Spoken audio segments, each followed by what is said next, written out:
মাথা ব্যথা আমাদের একটি সাধারণ সমস্যা। মাথা ব্যথা মাঝে মাঝেই হয়ে থাকে। অনেকের কম হয়, আবার অনেকের বেশি হয়। কারো কারো তীব্র পরিমাণে হয়, কারো কারো মৃদু পরিমাণে হয়। আবার কারো কারো ক্ষেত্রে দেখা যায় যে খুব ঘন ঘন হয়। দেখা যাচ্ছে সপ্তাহে ২-৩ বার হচ্ছে বা ২-৩ দিন হচ্ছে। আবার কারো কারো দেখা যায় মাসের মধ্যে ৩ বার ৪ বার বা ৫ বার পর্যন্ত হচ্ছে। এক্ষেত্রে কিন্তু আপনাকে অবশ্যই সাবধান হতে হবে। কারণ মাথা ব্যথা মূলত কোনো রোগ নয়। মাথা ব্যথা অন্য রোগের একটি লক্ষণ মাত্র।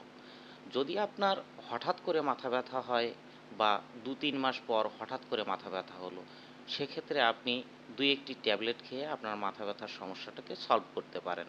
যেমন মেফিনামিক অ্যাসিড রয়েছে বা টলফিনামিক অ্যাসিড রয়েছে। এ ধরনের কোনো ঔষধ খেয়ে আপনি মাথা ব্যথাটা কন্ট্রোল করতে পারেন বা আপনি সমস্যাটাকে সলভ করতে পারেন।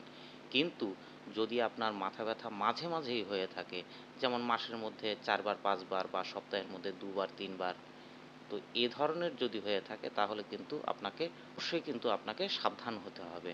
কারণ মাথা ব্যথা কী কারণে হচ্ছে এটা আপনার জানা দরকার। মাথা ব্যথা বিভিন্ন কারণে হতে পারে। যেমন আপনার চোখের যদি দৃষ্টিশক্তি কমে থাকে তাহলে কিন্তু আপনার মাথা ব্যথা হতে পারে।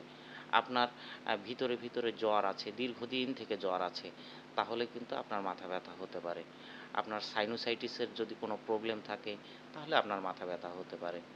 আপনি কোষ্ঠকাঠিন্য রোগে ভুগছেন বা আপনার লিভারের কোনো সমস্যা আছে, সেক্ষেত্রেও কিন্তু আপনার মাথা ব্যথা হতে পারে। এছাড়া আপনার মাইগ্রেনের সমস্যা থাকলে আপনার মাথা ব্যথা হতে পারে। আপনার শরীরে রক্তের অভাব থাকলে আপনার মাথা ব্যথা হতে পারে।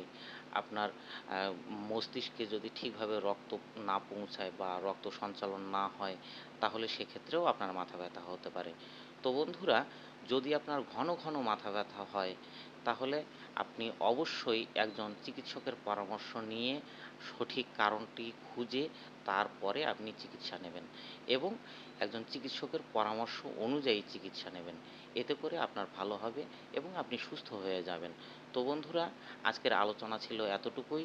দেখা হবে পরবর্তী কোনো আলোচনায়। ততক্ষণ পর্যন্ত সকলেই সুখে থাকবেন, ভালো থাকবেন, সুস্থ থাকবেন।